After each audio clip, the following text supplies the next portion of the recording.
Hello, I'm Wendy Harville, President of the Burbank Council PTA, and I welcome you to our candidate forum for the BUSD Board of Education.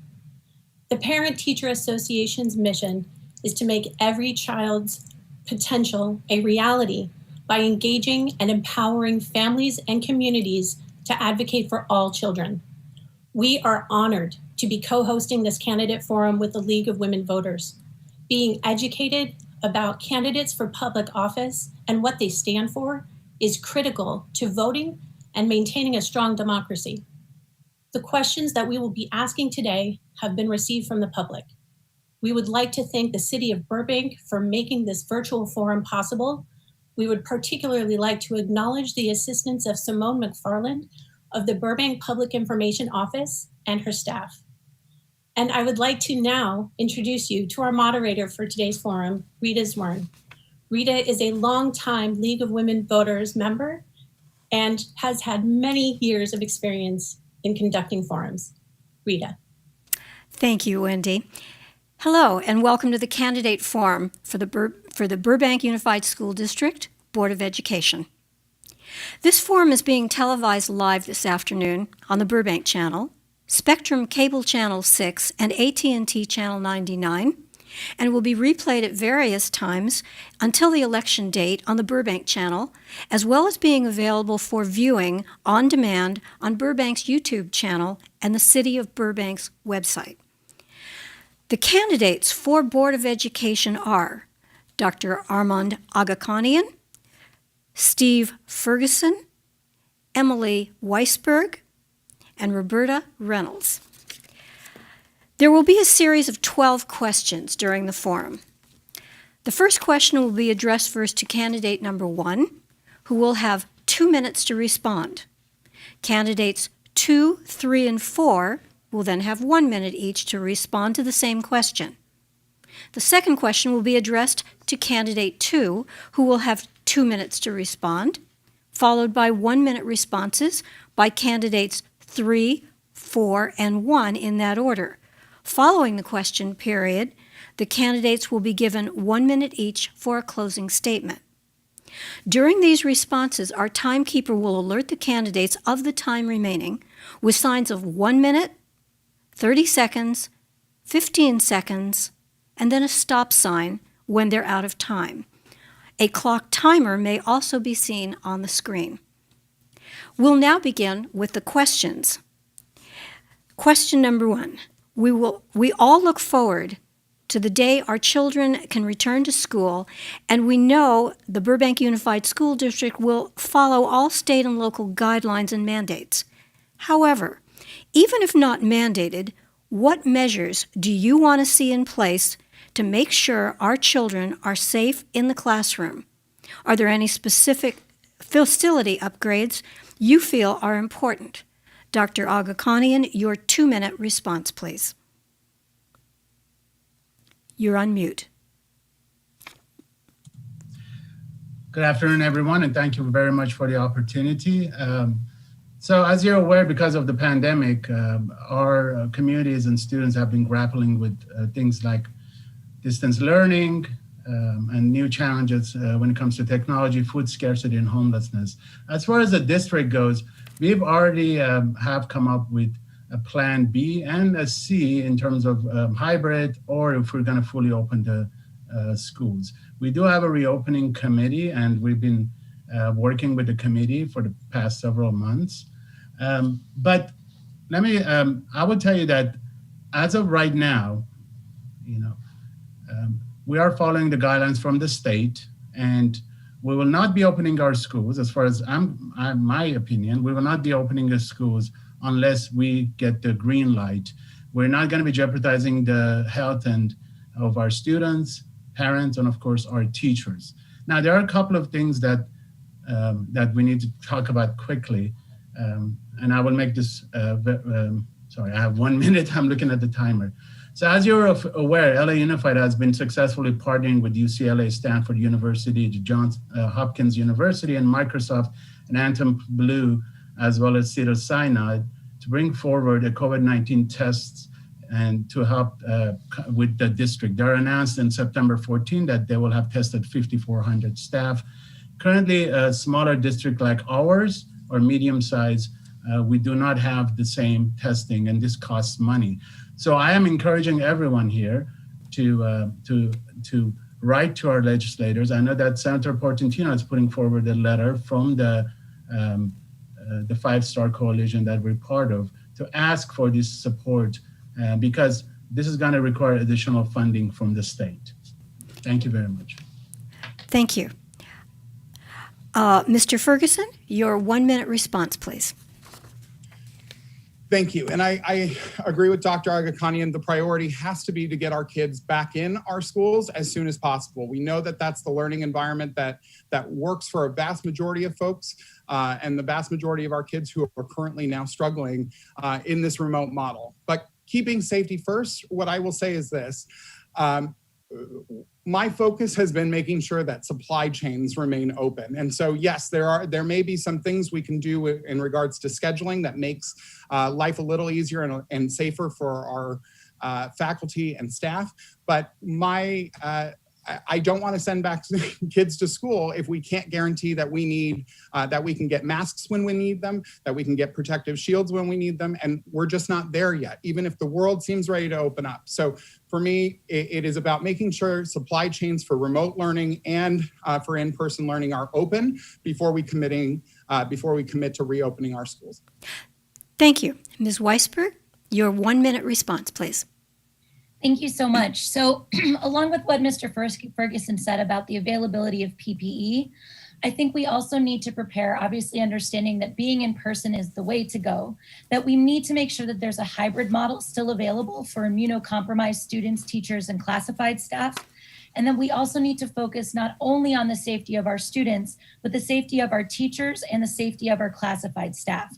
So that means going back and providing a memo of understanding with our classified staff that allows them to do daily temperature checks and allows them to have the hazard pay that they need to go back into schools, just as our teachers have, which I'm happy that they do. So along with a hybrid model for those who are immunocompromised and PPE that needs to be made available, we need to make sure that everybody feels safe and secure going back, that we have the funds and we have the PPE in place to make that possible. Thank you. Ms. Reynolds, your 1 minute response, please. Okay. Most of all, we need to follow the guidelines. And as in the hospital, the things that are most important is distance, masking, hand washing, repetition, and that kind of education. I would also say that the approach needs to be what approach that we have in geriatrics, in our skilled nursing facility, and in our most compromised is start low and go slow. That's the way we approach drugs. And so that we need to look first at the youngest and most vulnerable who need to be in the classroom, and they need to be able to have the time. They are certainly lacking in education, and so we focus on them first and ensure that we can have their safety first and go slowly to watch what everyone else is experiencing and to learn from the experience of everyone around us. Thank you. The next question will be directed first to Mr. Ferguson. COVID-19 will obviously have an enormous negative impact on a school budget that was already under great stress. How would you propose that the BUSD revise its priorities for 2021 through 2023 going forward? Mr. Ferguson, your 2 minute response, please. Thank you. And thank you for acknowledging this, because we can't respond to this without adequate resourcing. And that is the most critical. And right now, the truth is that both the federal government and the state government have been slow to react to get those resources down to our classrooms. Some of that's a matter of leadership, and some of that's a matter of, again, supply chain issues. But the Board of Education has already been proactive in discussing this as we discuss fundraising priorities in the community, et cetera. So that includes, again, understanding where we are at with supply chains with PPEs to keep our staff, faculty, parents, you name it, safe. Second, we need to be focusing on issues with mobile learning and learning in remote settings. I have proposed, and my colleagues have signed on to discussing fundraising for crash carts in case the internet goes down in different sections of our community. We are looking forward in case there are maybe an earthquake as well. So we are prepping for every scenario that allows us to be successful and leave no child behind in the remote learning environment, but also making sure that we're not going to have to create a situation where we're out of supplies or out of revenue or out of what we need to keep our kids safe, and as a result have to close our schools. Because I think that opening and closing our schools again, I think is one of the most challenging outcomes that we truly need to avoid. So that's my focus at this point, and that's how I think we can handle it. Thank you. Ms. Weisberg, your 1-minute response, please. Thank you so much. So a budget is a value statement. I think that's important to note. In conversations I've had with Superintendent or Assistant Superintendent Kupka to learn more about our budget, because I don't have as intimate a knowledge and understanding as sitting school board members, she and I talked about a couple of things that could be really useful. And I want to be clear that in no way was she denigrating current school board members. She has nothing but glowing things to say about everybody on the board.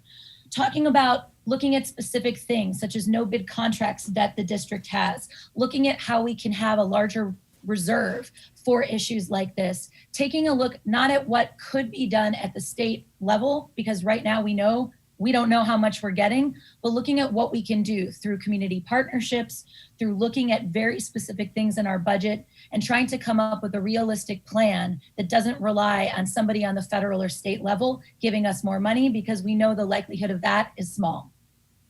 Thank you. Ms. Reynolds, your 1-minute response, please. Yes, as Mr. Ferguson stated, our priorities really need to be on the immediate right now. So shifting to our technology, that is huge. A crash of a computer, a ransomware, a cyber attack would be absolutely detrimental, and we need to have all the resources available that will handle that. And because we rely on it completely at this moment. Beyond that, it is support in the classroom, again, for our youngest and most vulnerable students and our most at-risk English language learners, and our special education students. The special education students, we need to look at the most vulnerable and put our resources into that. We need to look at the fundraising portion. I'm really heartened by what is happening with our Education Foundation, and we are going to look to the community as partners to help us go forward. Thank you. Dr. Aghakhanian, your 1-minute response, please. I think you're still on mute. My apologies. So the district budget still reflects a structural deficit, so we'll have to continue to monitor our finances closely. Now, my colleagues and I, we did go through what is called the fiscal stabilization plan adoption, and we had to make some cuts. But going back to the point I made earlier, we also need to create partnerships. As the letter that's going out to Senator Portantino about getting some of the services for our needs students, like LA Unified is doing. But I also encourage you to look at Representative Adam Schiff's Supporting Children with Disabilities During COVID-19 Act. And, we need to become advocates to get these fundings. And also something that, my colleague and I, Mr. Ferguson, we've been talking about is also demanding the way that we get funded from the state. Because cities like Burbank, we're perfect middle-class communities. We don't get our fair share of federal funds or state funds. And I think that's another bigger conversation that we've already started. Thank you. The next question will be directed first to Ms. Weisberg. If Proposition 15, the Schools and Communities First Initiative, is approved by the voters on November 3rd, and several $1 billion in additional annual revenue funding is allocated to the schools across California, how would you prioritize the use of this additional revenue now and in the longer term? Ms. Weisberg, your 2-minute response, please. Thank you for the question. So my understanding is that Burbank Unified would receive somewhere around $9 million from Prop 15. So while that sounds like a lot of money, it's not a lot of money. So I think one of the things is about having realistic expectations for what we're able to do. So there is an existing budget deficit. I think we need reserve. I think we need to keep that where we are right now to 6% reserve, perhaps increase it. I think we need to take a look at making sure that we have money so that we don't, every year we look at the budget, start to say, well, we may have to cut this program, we may have to cut this program, so that our teachers and classified staff aren't wondering if they're going to have a job at the end of the year, because our budget has not been as strong as we'd like it to be. And there's no doubt that the funding formula, that's the money we get from the state, we get a couple $1,000s less per pupil than LAUSD. That's true.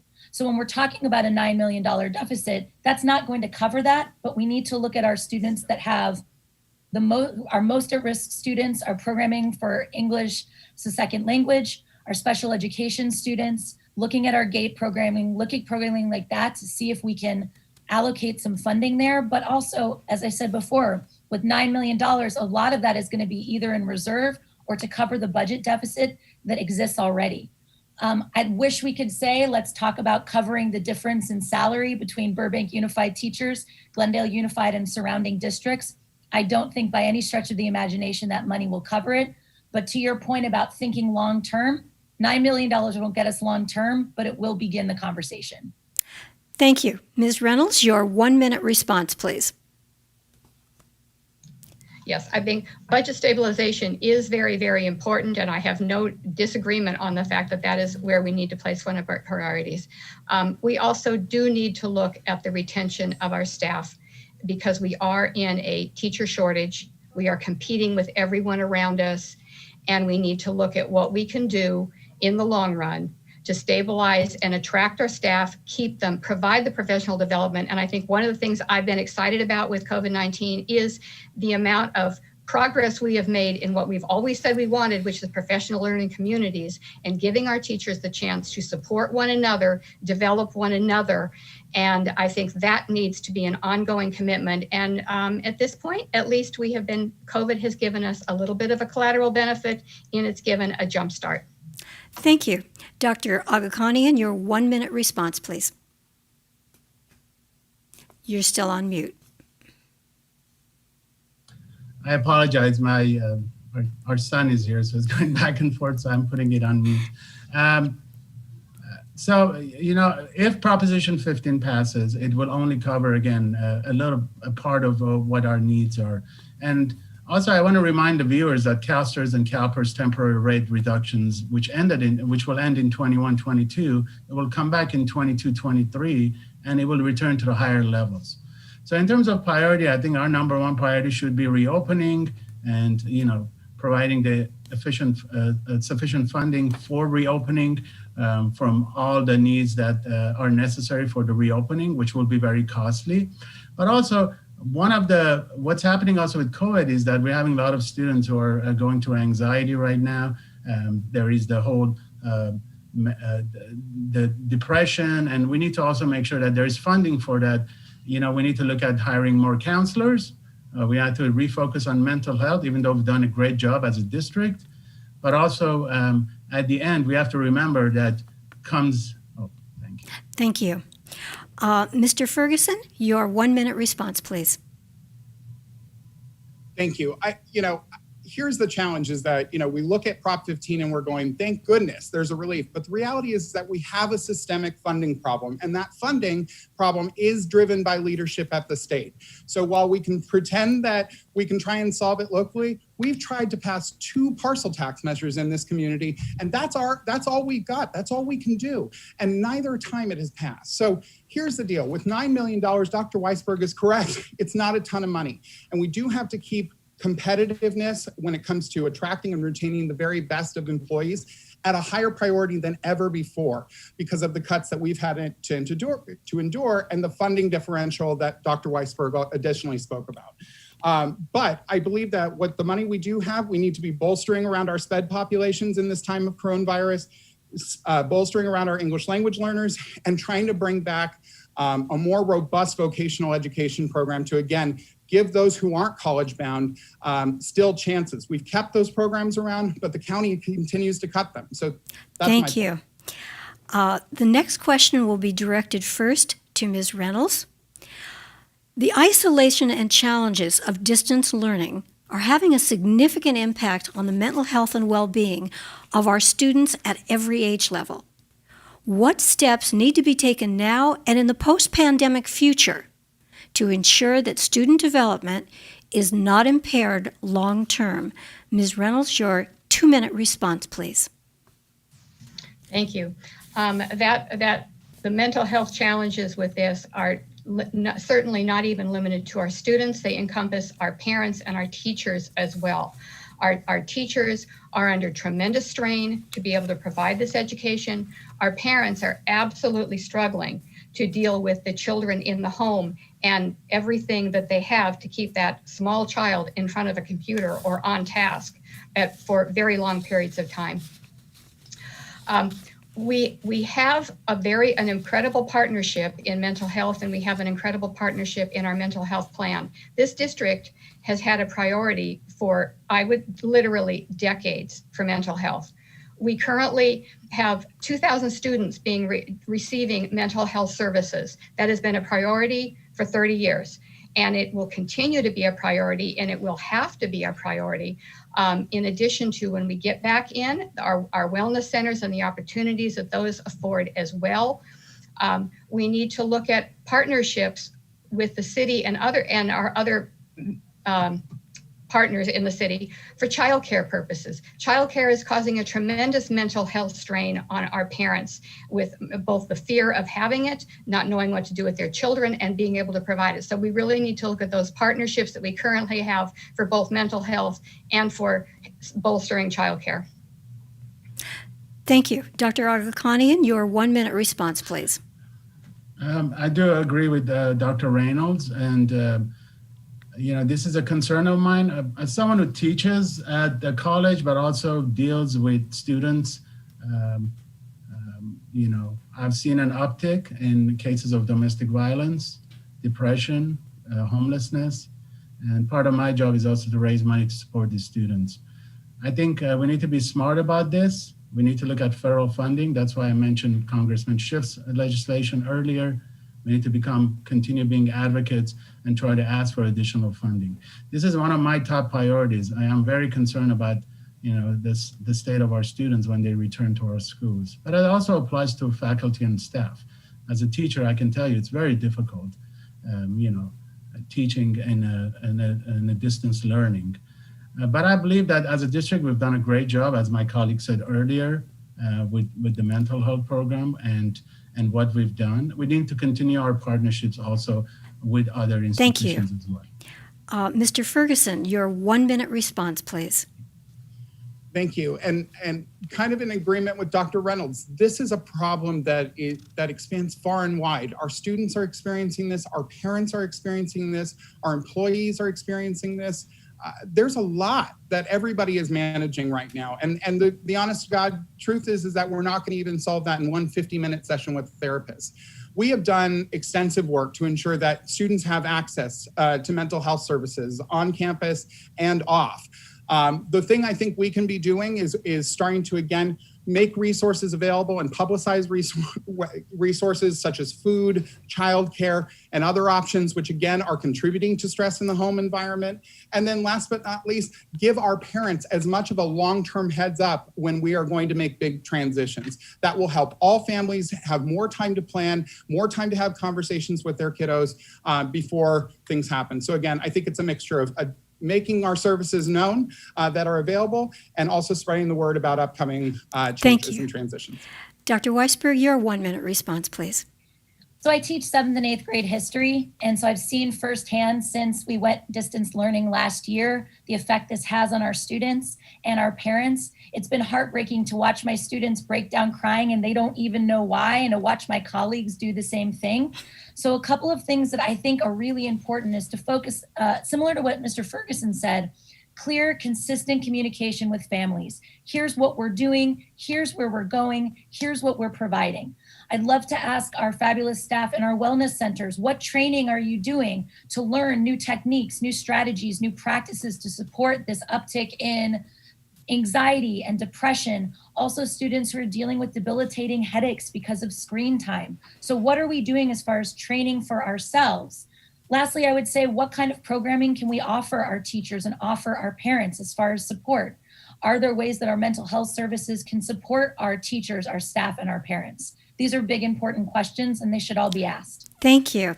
The next question will be directed first to Dr. Aghakhanian. How would you define equity in relation to the BUSD, and what proposals would you make to ensure that every student has access to all the tools, materials, and opportunities required for a quality education? Dr. Aghakhanian, your 2-minute response, please. You're on mute. I apologize. I am having internet issues. Can you It's repeat the question? understood. Again, please? How would you define equity in relation to the BUSD, and what proposals would you make to ensure that every student has access to all the tools, materials, and opportunities required for a quality education? Your 2-minute response, please. Thank you.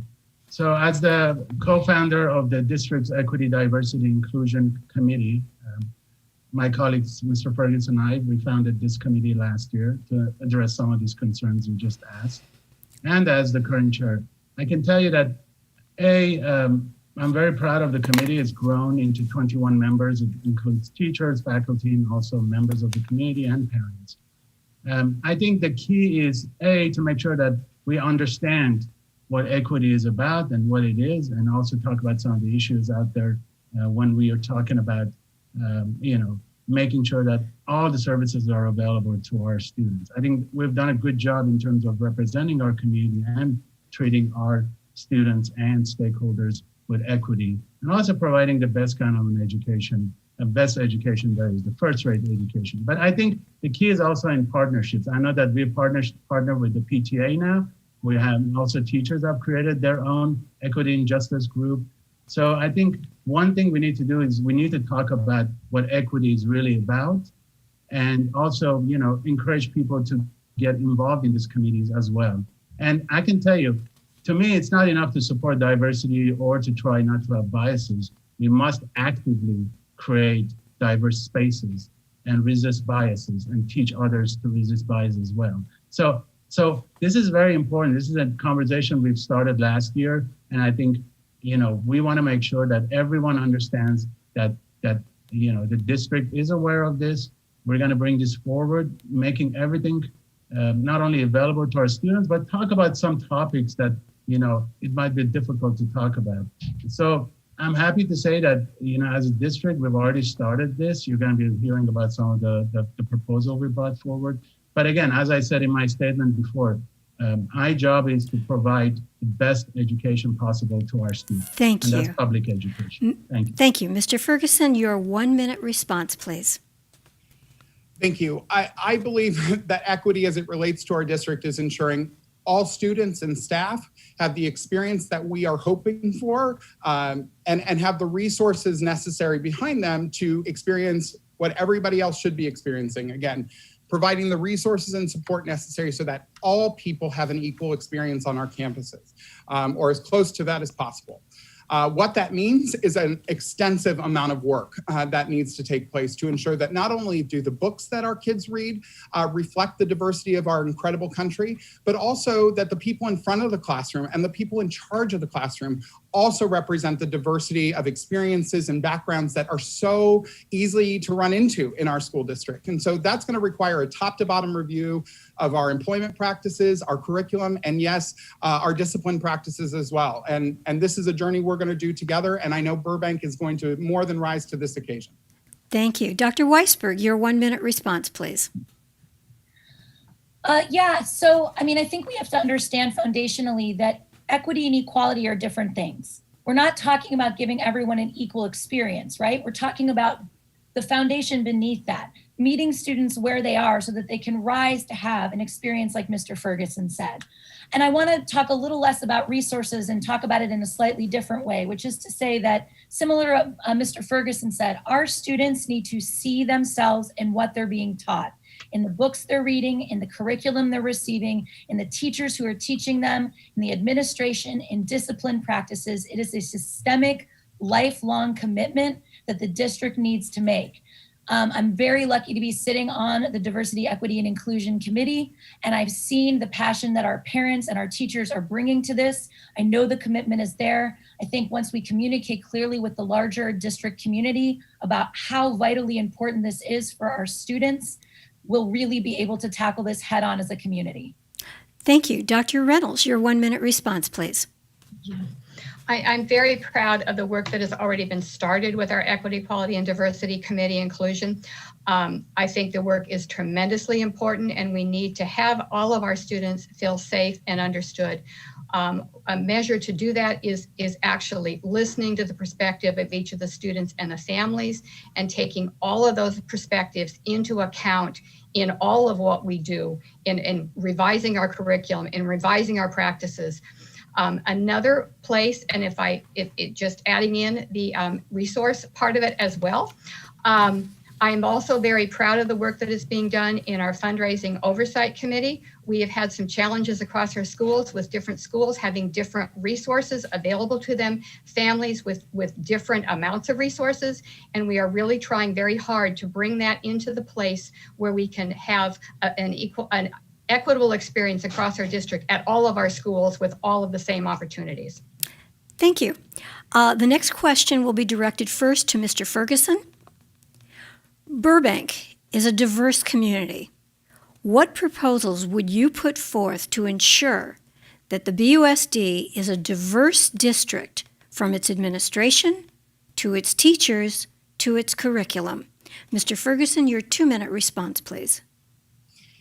Thank you. And I do think we got into this a little bit with the last question, so I will reiterate, and again, everybody on this call has been a part of this process. And the reality is we need to start a long-term conversation that both confronts our history and tackles where we're experiencing issues. And the truth is it's across the board. So again, I think a long-term conversation with our community is important. I think it would be great if we could pull our city council partners in as well to be a part of this, so we can have one conversation as a community and really confront, our history, frankly, as a Sunset community and beyond. So I think that is one component, but I also, a year ago, placed hiring and diversity into the board goals, which my colleagues supported overwhelmingly, and because we realize that there is a problem. And as Dr. Weisberg says, that student needs to see themselves in their educational experience. And I think that's right. So we do face challenges as a result. So again, how do we attract diverse talent when we can't afford to pay them? And when a school district less than a mile away can pay them $10,000 to $20,000 more every single year. We all know what cost of living feels like here. We all know how challenging it is. So the reality is that this is going to be a long-term conversation. It should be all hands on deck. We should be reviewing not only the school district, but the city, and really starting to look at regionally how that's going to impact our local schools and our ability to answer these equity challenges. It's a priority. These challenges need to be met. And our kids, as everybody I think agrees, and our families need to feel safe on our campuses. Thank you. Dr. Weisberg, your 1-minute response, please. Thank you so much. I think foundationally where we need to begin is to help people understand that issues of diversity, equity, and inclusion are not political. They're human. All of our students, no matter their ethnicity, no matter their religion, they deserve to feel supported. They deserve to feel heard. They deserve to feel safe. It is not a left or right issue. It is an issue of protecting our students, our teachers, and our staff. Once we talk about that, I think we can begin having a larger conversation about the infrastructure we put into place, whether that's diversifying our staff, as Mr. Ferguson said, or putting into place an hate crime policy in the district where students have a place where they can call and report without fear of retribution, where teachers and staff can do that as well. So people know that we're not just saying it matters, but we're putting action behind that word. And the district is standing strong and saying, we believe this matters. Here's how. Thank you. Dr. Reynolds, your 1 minute response, please. Absolutely. We have placed this in our board goals and priorities, and we need to be able to have the conversation and the education with all of our staff, all of our parents, to understanding the absolute importance of all children feeling safe and included.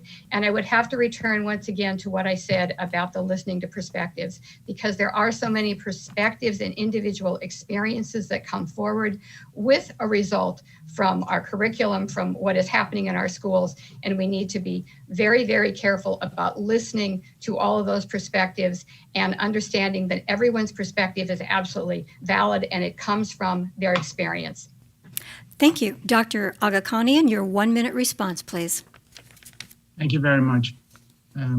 So as an immigrant who came to this country at age 17 and who's been through the process leaving my country at age 13, I can understand, what some of the concerns are. Burbank is at crossroads right now in terms of, when it comes to diversity. There are a lot of new families who have moved to Burbank. There is, different minorities who are growing. And I think I hear this all the time from parents who have concerns and have issues. I think what we have to do also is we need to really go to the core of this. Simple things as providing, dialogues in different languages, having the translators, which we've already done a good job as well, but also creating an environment when some of these communities who come from countries that, otherwise do not really support or trust the government, understand how the system works. This is what I've been doing for the past 5 years. I think we're on the right track as a district as well, as we've done a great job communicating with different communities. Thank you. The next question will be directed first to Dr. Weisberg. What specific steps would you propose to encourage and ensure greater parent involvement in board planning and decision-making now and post-pandemic? Dr. Weisberg, your 2 minute response, please. I love this question a lot. Transparent, consistent communication is at the core of a successful district. It's at the core of everything we've been talking about for the past hour, however long we've been here together. I think there are a couple of very concrete, specific things that we can do. One of those is doing a better job of making our communication transparent and clear. I think it starts with our website being a little bit easier to use, knowing where to go if you want to stream our school board meetings. Something I've been working on with our mayor and council member Gable Luddy is providing childcare once we do return to school board meetings, which will allow our parents to engage if they don't have childcare at home.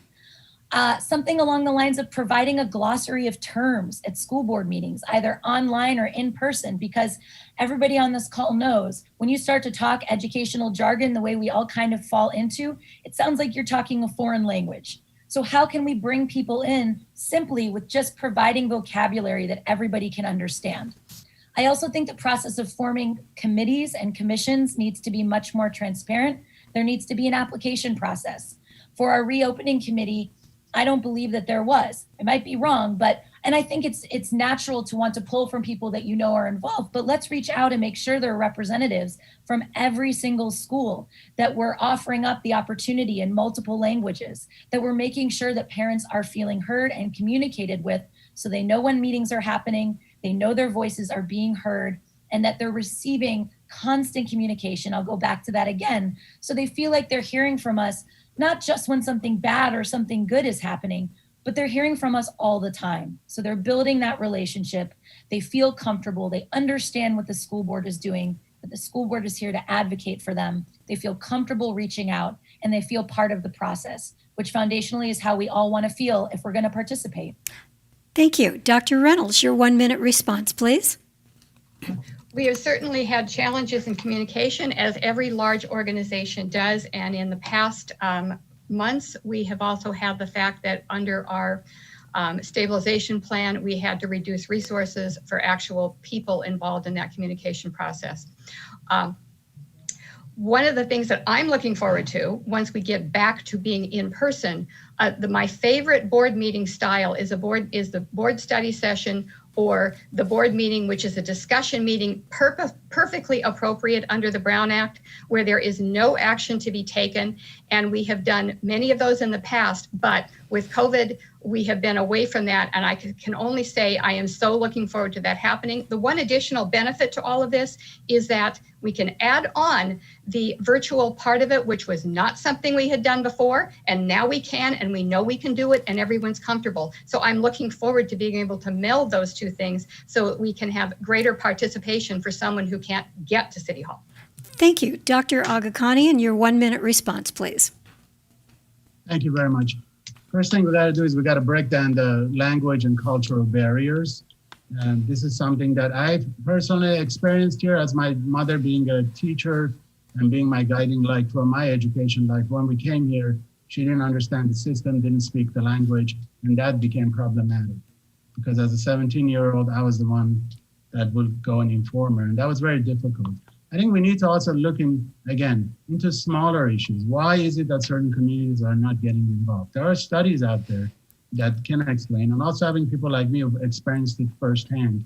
This could be something as simple as someone is very well educated but doesn't speak the language well, so they feel like they might not be taken seriously because of their English language issues. There is the cultural issues. I think we've done a good job trying to reach out, but more and more we have to do this. We need to work closer with the PTAs of our district also to bring this issue forward as well.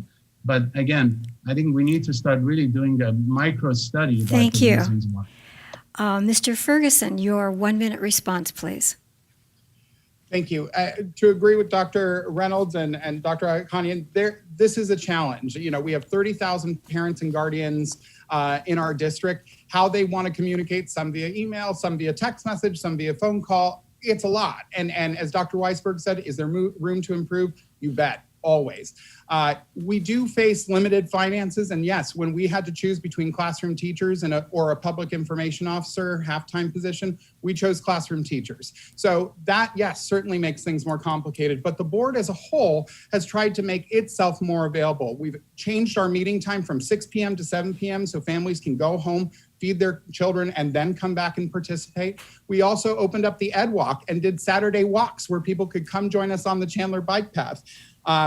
There's no doubt our English language populations, our SPED parents in particular, need that additional layer of communication. And it is my priority with new resources to ensure that those systems are in place. Thank you. The next question will be directed first to Dr. Reynolds. Do you believe that students, as consumers of your product, should be given a voice in board decision-making? And if so, how would you propose including them? Dr. Reynolds, your 2-minute response, please. Absolutely, yes. And one of the things that saddens me tremendously is that with the reduction of our finances, our budget crisis, et cetera, we have eliminated our ability to attend California School Boards Association conferences. One of the things that we were able to do was to take our student board members, not only we have made sure that in our bylaws, they have a voice and a comment on everything possible.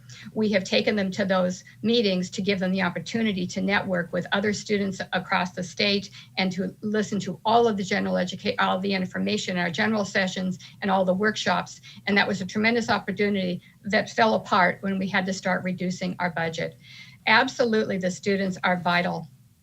And what I would like to see is that our student board members participate entirely in the board meeting and create the situation where they're actually bringing the voices of their fellow students to the board meeting in a way that they are representatives. There are some districts which have elections of those board members and they go down to representatives at each level of the school downward.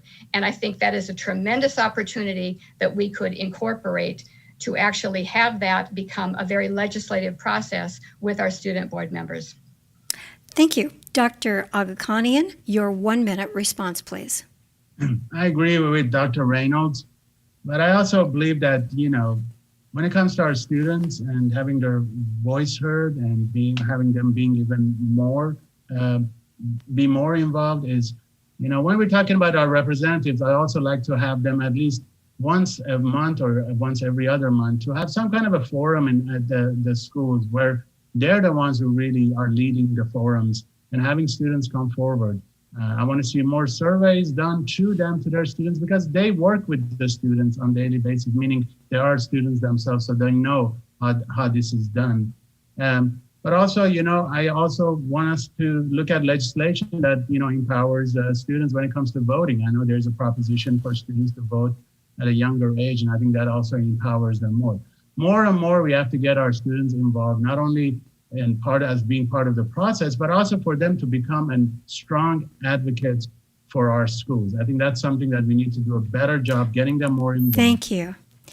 Mr. Ferguson, your 1-minute response, please. Thank you. I am living, breathing proof as to why students should get involved and why students should be involved in decision making. I'm proud to be the first student board member in our city's history to become a fully elected board member in our history. And that's a testament to who we are as a community. I believe that we not only, to quote Reverend Ross Purdy from First Press, these are not the leaders of tomorrow. These are also the leaders of today. And I don't think that's originally his quote, but he always said it growing up. And let me just say, it's not just our student board members or our ASB members. Opportunities to cultivate leadership exist in a number of organizations around. Boroughs JSA holds debates constantly and engages leaders on issues. Diversify our narrative. There's an entire group of students working hard to be a part of the equity conversation. We need to build systems that welcome this input and that don't fear it, as we do with parents and as we do our teachers. Because again, the way we work together, that moves us forward with all voices at the table. Thank you. Dr. Weisberg, your 1-minute response, please. So I don't think there's anything more important than this. If elected, I would immediately form a student advisory committee. So this would be in concert with our student board. I agree with Dr. Reynolds' comment about finding more ways to infuse them into the board meeting so that they play a more active role. If we can involve our students in a way that helps them when they leave and while they're in school, be active, engaged participants in the world around them, then we've succeeded as a district. There's nothing more important. So by creating a student advisory committee that meets regularly to talk, to learn, to invite in guest speakers, to speak with local electeds like our city council, and learn how they can get involved, that it's not some faraway thing, that they can get involved right now, today, that they one day could sit on city council or school board or something even higher. But that starts by creating a space where they feel like they can come and learn and grow. So beyond the student board, also a committee, I think would be a wonderful opportunity. Thank you. The next question will go first to Dr. Agakanian. The BUSD Diversity, Equity, and Inclusion Committee is currently reviewing the K-12 language arts curriculum to identify gaps and make recommendations for materials that would make instruction more inclusive, as well as identifying books that are problematic and contain hurtful or offensive language or content. Some classics that have been taught for decades may be removed from the core reading list. What are your thoughts on changes to the curriculum? Dr. Agakanian, your 2-minute response, please. Thank you. So as the candidate with the longest last name, this is something that I've experienced firsthand, even with our son, when people cannot pronounce his name properly or do not understand his culture and where he's coming from. And that was, this committee is very, very personal to me. It really breaks my heart when my son asks me, why is my last name different? Or why can't people pronounce my first name? So this is, this is something that not I'm only passionate about, it's very personal to me. When it comes to, this conversation about books and, there's a whole language of censorship. I believe that it's really about choice. If my son is going to read a book that is targeting his ethnicity, that is using words that are, historically called sorry, I get a little emotional on this, to really point out who he is in a very racial manner, then those books should not be available. Because people forget, if you are that person from the community and the words are being used, we forget that how hurtful those words are to those students. That we have plenty of choices out there. And I know there's this back and forth conversation about this. But I think as human beings, we need to look inside of our hearts and put ourselves in the same situation, just like my son is, and think about that. If it is reading and literature, there are plenty of other choices as well. So I think the committee is coming forward with recommendations, but at the same time, I want to remind everyone, this is not about censorship. This is about us being human beings and treating each other with dignity and respect. Thank you. Mr. Ferguson, your 1-minute response, please. Thank you. So this is clearly a topic of conversation in our district, and it is one that will be around for some time as we have these conversations around equity and really start exploring what the experiences are of people who go to school and who teach every single day. What we've learned is that, and what we now know from both parents and students alike, is that when certain books are read and certain comments are said and words at times trivialized as to their effect, it impacts them and it impacts their classroom experience. Not just that day that it happens, but every day after, because they were victim to it. So we've got to work with our educators to both protect academic freedom and also to create a pathway forward here so that kids don't feel traumatized while participating in a lesson. That's the core here. And I believe that's important to do. I believe we can work with our teachers to identify additional resources that teach the same lessons. Thank you. Dr. Weisberg, your 1-minute response, please. I was having a conversation with some of the parents of the students that I teach, and I teach at a school that is a little over half Black, and most of the rest of the students are white. And we are having a conversation very similar to the conversation we've been having in Burbank Unified about diversifying our books. And she said something very similar to one of the amazing parents that we work with on the Diversity, Equity, and Inclusion Subcommittee, which is, why is it always, oh, but the books? Why is it never, oh, but our kids? We're not banning books. We're not taking away things. We're challenging, as we're supposed to do as educators and thinkers and parents. And we're saying, look, the canon is full of a bunch of old dead white guys. Why can't we explore these important issues of race, issues of class, issues of gender, and do it with authors of color, female authors? In Burbank Unified right now, there isn't a required book that was written after 1994. We have to change that. Thank you. Dr. Reynolds, your 1-minute response, please. First, I would say that I am never going to be in favor of censorship, and I'm never going to be in favor of banning books. That's not what any of this is about.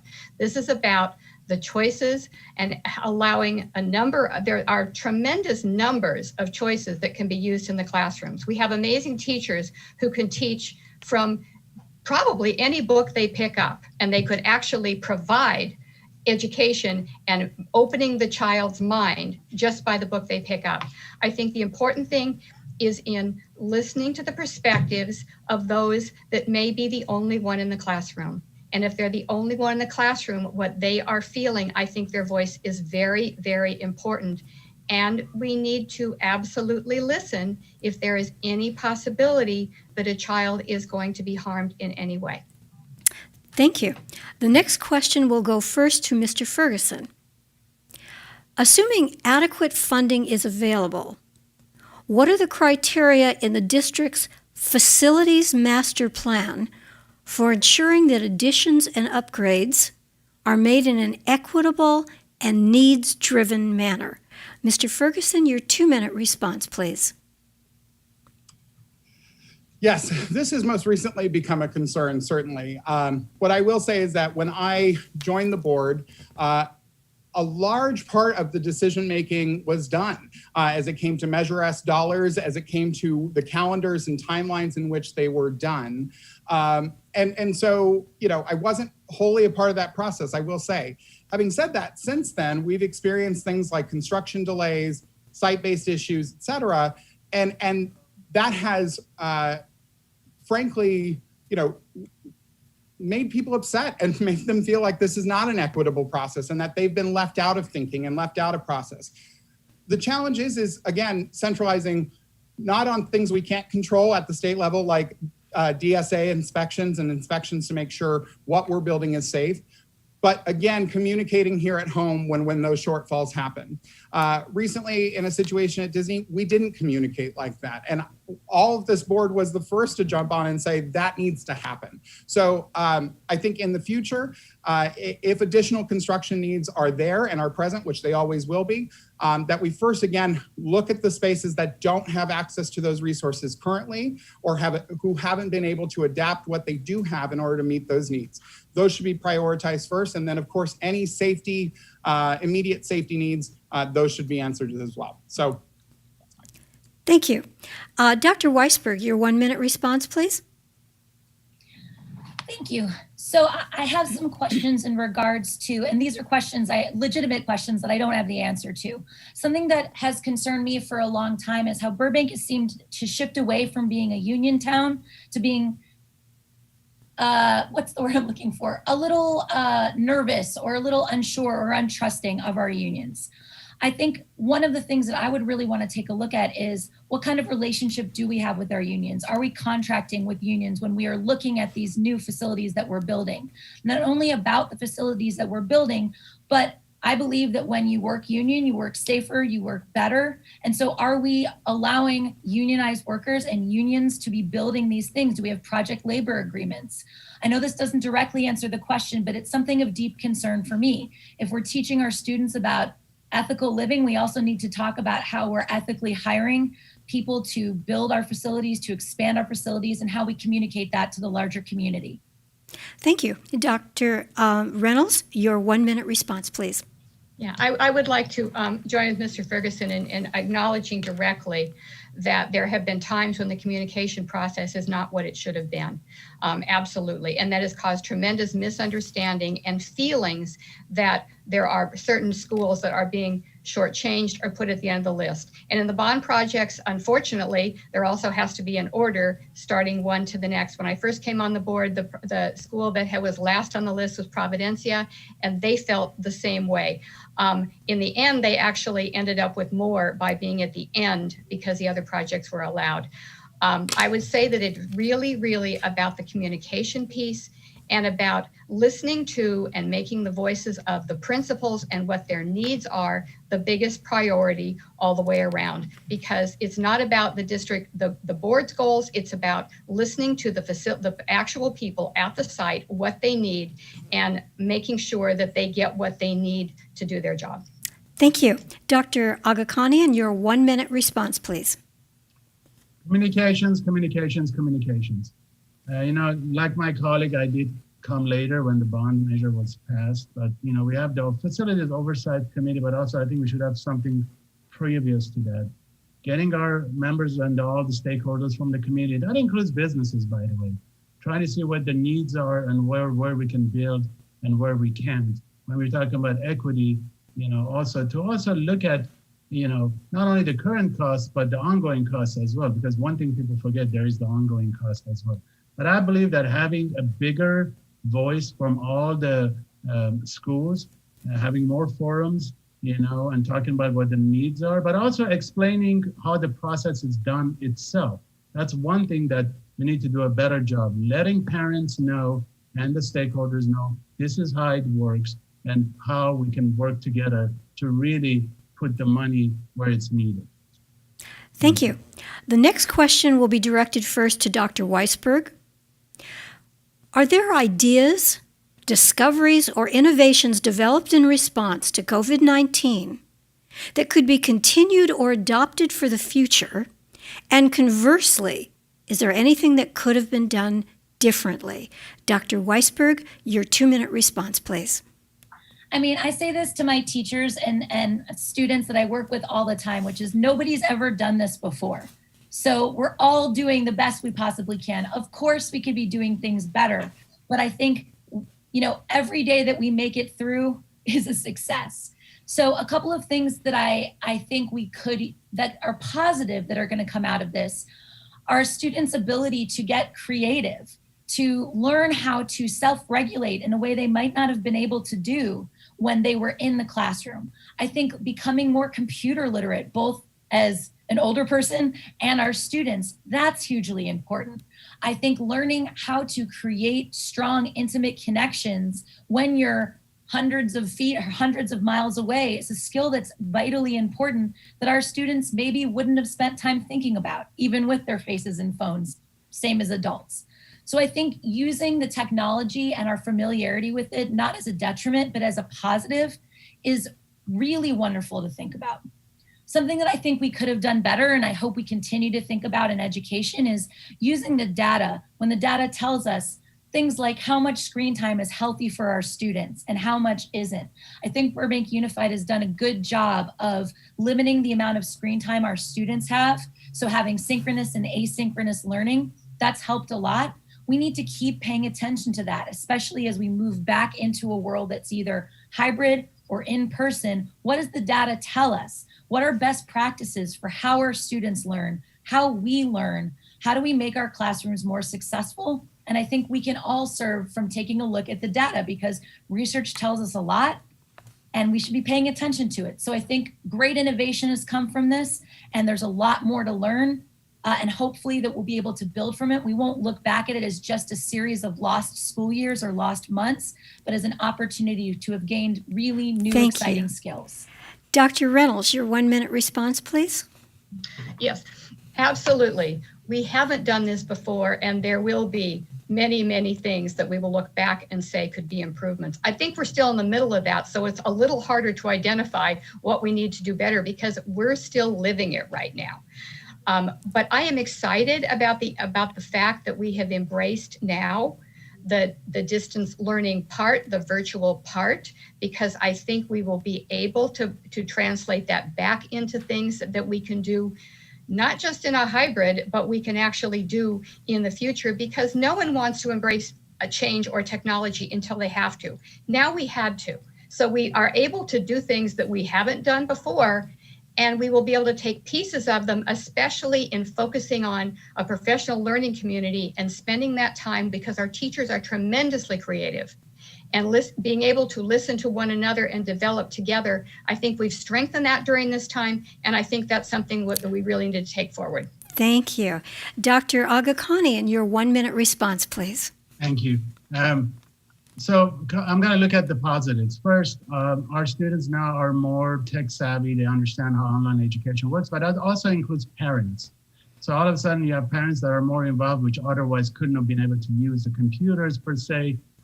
The second positive, I think, is all of a sudden our students who otherwise did not have access to computer or internet have access now. But within that also, as the founder of the Center for Entrepreneurship and Innovation, I have 82 students right now who are doing the online program itself. So now they're learning about something that otherwise would have been different for them. I think, COVID also reminds us how important education is, also how important, global markets are and jobs are, and we need to get our students ready for careers in areas that otherwise, jobs that don't exist yet or are gonna go away soon. And in closing also, I want to remind everyone, it also reminds us how important our teachers are. One-on-one education. Thank you. Mr. Ferguson, your 1 minute response, please. Thank you. This is an incredible challenge, and without a doubt, it is like building the plane while flying. It is extremely challenging. Having said that, there are a number of areas that are also very exciting about what can be done next and how we can approach it. One, there are a lot of ways that the remote learning model doesn't serve students well, and there are some populations that struggle with that. There are some students who struggle with the traditional learning model. But what we have learned is that some students also succeed better in a remote learning model. So I would like to focus on working with our teachers, working with our classified employees to diversify our graduation pathways, to allow student learners who learn a little differently, to identify alternative pathways that may get them across the finish line faster. I think we can do that. I also think we're in a world that clearly is in need of some additional support when it comes to communication, and teaching our kids how to be global communicators by ensuring they're signing up for foreign languages. That's going to be a part of our future too. Thank you. The last question will be going first to Dr. Reynolds. What do you believe will be the 3 greatest challenges facing the Burbank Unified School District after the pandemic is over? Dr. Reynolds, your 2-minute response, please. The fact that funding is going to continue to be a challenge, and the way in which we receive our funding is going to continue to be a challenge, and the expenses that Sacramento is pushing our way is going to continue to be a challenge. And so we are going to have to deal with how we are going to find either different ways to work with and I would have to say that our Senate and Assembly partners were extremely helpful during this last crisis in providing some options when it looked like we were going to be cut tremendously beyond what we could do. Okay, they really came up. And I think that we can continue to advocate on that level but I do think that funding is going to continue to be a problem. The pathway back is going to be the challenge no matter what. It's going to be with us for a long time because we don't know how many things are going to turn back and when we might have to reverse things. So I can't even begin to grapple with what this actually means post-pandemic, because I think some elements of this are going to continue to be part of us. I would say the other thing is the support for our most vulnerable students. We have our special education. Absolutely. We have devoted so much to that plan, and we have been attempting to implement it, and we have much more to go in doing that. We also have our gifted population. We've had to revert back from having resources toward them, and that is another special needs education population, which we really need to focus on. So we need to focus on all of our really vulnerable populations and continue to continue to make the funds go across while stabilizing so we have enough that we can retain and attract our teachers. Thank you. Dr. Aghakhanian, your 1-minute response, please. So we need to address the rising complaints of anxiety, depression, and isolation. And, as our students going to COVID-19, I think we need funding when it comes to social and emotional well-being of our students. And that also applies to our teachers as well, because they're also going through the process right now. It's very, very complex. The second area that I think we need to look at is funding. The state is broke, the county is broke. That's the reality. I think we're okay for right now till next year. But when, as I said earlier, some of these retirements settle in and the way the state is going, that's going to be problematic. I think also when it comes to our students, and families, what's important that we need to address the fact that there's going to be some issues when it comes to recovery, businesses, jobs. Some of those jobs that would have been available for our families or kids are no longer going to be there. And I think we need to start funding, start putting more money in the areas that and fields that will prepare our students for jobs that, as I said earlier, are not there yet or are going to be the future for our students. That also applies to vocational work, partnering with the unions and some of the businesses. Thank you. Mr. Ferguson, your 1-minute response, please. Thank you. The impacts of COVID are here to stay. So even in a post-pandemic world, we're still going to be cleaning this up. So I think the first thing we have to focus on is understanding what impacts to learning occurred, what learning loss occurred within different populations, as Dr. Reynolds referenced, everything from every population, from our gifted population to English language learning populations, you name it. We need to assess what happened and how it impacted each of these students so we can target resources to get them back on track.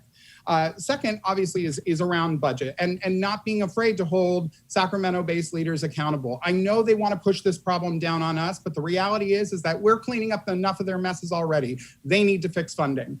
And the last thing is that continuing to drive equity. Just because we're out of this, just because we're out of a hot moment in history, doesn't negate our obligation to start to do this work and to continue this work moving forward. Thank you. Dr. Weisberg, your 1-minute response, please. So I would say the three things that feel most challenging and pressing are funding, diversity, equity, and inclusion, and reintegration. Everybody said it. We're going to need to figure out how we can create a fiscally sustainable Burbank Unified School District by making smart investments, looking at our community partnerships, and figuring out how we can do this long term. I think secondarily, we have to look at not only what our students are going to have to, the learning gap, but also social and emotional learning. Once they move back into a space where they're back in classrooms together and their parents go back to work, what does that look like? What supports do we need to put into place? And I'll go back to diversity, equity, and inclusion. While we're dealing with all of these huge issues, we can't lose sight of making sure that all of our students, no matter their needs, are supported, heard, listened to, and feel as though they're represented in a place they go to every day to learn. Thank you. The candidates will now have 1 minute each for their closing statements. Dr. Aghakhanian, your 1-minute closing statement, please. Thank you very much. So I'm a longtime Burbank resident, parent, and a teacher. I'm rerunning for Burbank School Board because I want to build on the progress that together we have made in delivering equal opportunities and first-rate education to our students and stakeholders. And I also want to continue guaranteeing that all of our Burbank children have access to the best public education and career preparation opportunities. But also, last but not least, this election is very personal to me. I am one of the candidates is a parent. I know Dr. Reynolds also has a grandson that goes to our schools. We got a third grader here that's going to Miller. All the decisions that I've made in the past 5 years and hopefully moving forward, it will not only impact our kids, but it will personally impact our own son. And I want to let everyone know that, I've always been passionate about education, but, we need a lot of work. We're facing challenging and uncertain times. We need leadership with experience. Mr. Ferguson, your closing statement, please. Thank you. First, a big thank you to the League of Women Voters for constantly taking this on. We need you now more than ever, so thank you. And thank you to the people of Burbank who gave me this incredible opportunity to serve almost a little over 5 years ago. Since then, when I ran 5 years ago, I promised to be a workhorse and not a show horse. And let me just tell you, I've been a workhorse, and I have focused on improving our SPED programs, improving access to mental health services and wellness services, improving access so that parents and others can get involved, whether that means walking on the Chandler bike path or coming to a board meeting. I've worked to build and to be the coalition builder on behalf of our kids. And this team on the board has driven that to become a more equitable and more, frankly, harmonious district as we tackle incredible challenges. I'm proud to have the support of both our teachers and our classified employees. And if you want to find out more information about my campaign, please visit steveferguson.org. I humbly ask for your vote for 4 more years. Thank you. Dr. Weisberg, your closing statement, please. Thank you. So I've been a teacher and worked in the world of education for 20 years. And one of the things that I think is important is that you don't have to have kids to care about students. You don't have to have gone through a traumatic experience to care deeply about the experiences of other students. If I'm elected, I will be the only K-12 teacher serving on our current school board. And I think the experience that I bring as an educator, as a curriculum designer, as somebody who has worked in both public and private schools, I am uniquely qualified to take on the issues that we are facing right now. Clear, transparent communication, advancing issues of diversity, equity, and inclusion, making sure our students are safe, and creating a sustainable budget. These are all things that I want to do. Imagine a district where there's a teacher on leadership who can help support teachers, students, parents, and our classified staff. I'm supported by CSEA, our classified staff, by Assemblymember Laura Friedman. I hope I will have the honor of earning one of your 3 votes on November 3rd. And Dr. Reynolds, your closing statement, please. Thank you once again to the League for bringing us this opportunity and providing the support to give our community the education and the opportunity to see each of us in this way. That is just so important. Once again, I've had the privilege of serving this district for the last 13 years, actually.